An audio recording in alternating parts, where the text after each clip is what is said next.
I want to bring in Congressman Tim Huelskamp, who was a Republican member of Congress and who was there this morning.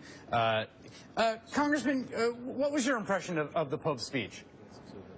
Well, I thought it was very inspiring. I am a Roman Catholic, but it didn't matter whether you're a Catholic or non-Catholic, Christian or otherwise. I don't think there was a individual in the chamber or outside the building that was not inspired. And it was indicated, by the folks that he chose to use as themes of his speech. They lived complex lives, but they rose to the task of the day. And he also complimented our country, complimented our history, complimented our founding principles. But for many of us, I think he encouraged us to look deeper at how we can solve some big problems in our time. I'm curious, Congressman, what you made. I think there's been a lot of sort of political gotcha around the Pope's arrival, which sometimes strikes me as misguided, because people are going to have the political views, are going to have whatever their faith tradition, and because the Pope is or is not on your side in a given issue doesn't necessarily mean much when we, live in this democracy we do. But I did think the emphasis of the Pope's tone towards immigrants and refugees struck me as interesting. Whatever your policy views are about the levels of immigration we should or shouldn't have, how many refugees we should or should not take in, that we should be, in our political discussions, starting from a place of compassion and empathy towards people that find themselves away from home. How did that resonate to you? I think it resonated very well. I mean, that's the long-term understanding of Catholic social doctrine, the inherent value of every individual, whether they're an immigrant, whether they're jobless or homeless or poor or the unborn. That's all part of that. But he tied those all together and wove those together and, again, complimented our country and our nation's founders and many of our heroes in history, but said, hey, we can do a lot better. But, here in America, we take in about 1 million refugees or immigrants from around the world, more than any other country.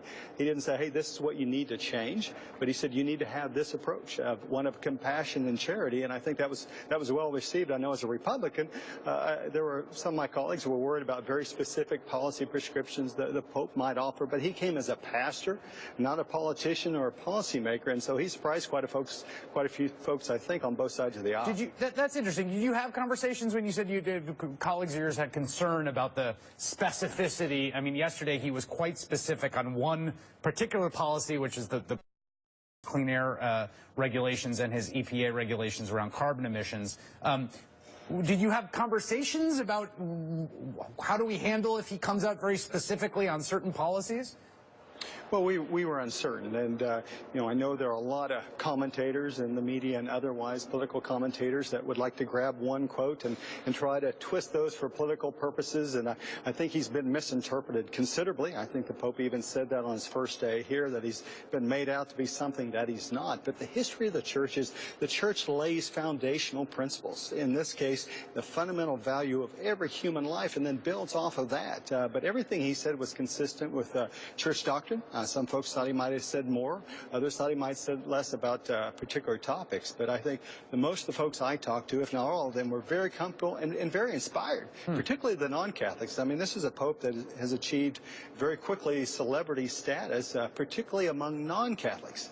As a Catholic, I appreciated the opportunity he had to evangelize and talk about, 200 to 2,000 years of church teaching on issues such as life and marriage and family and religious liberty, which was, I think, about the first issue he brought up with the president. All right, Congressman Tim Huelskamp, a Republican from Kansas, was at that speech today. Thank you very much.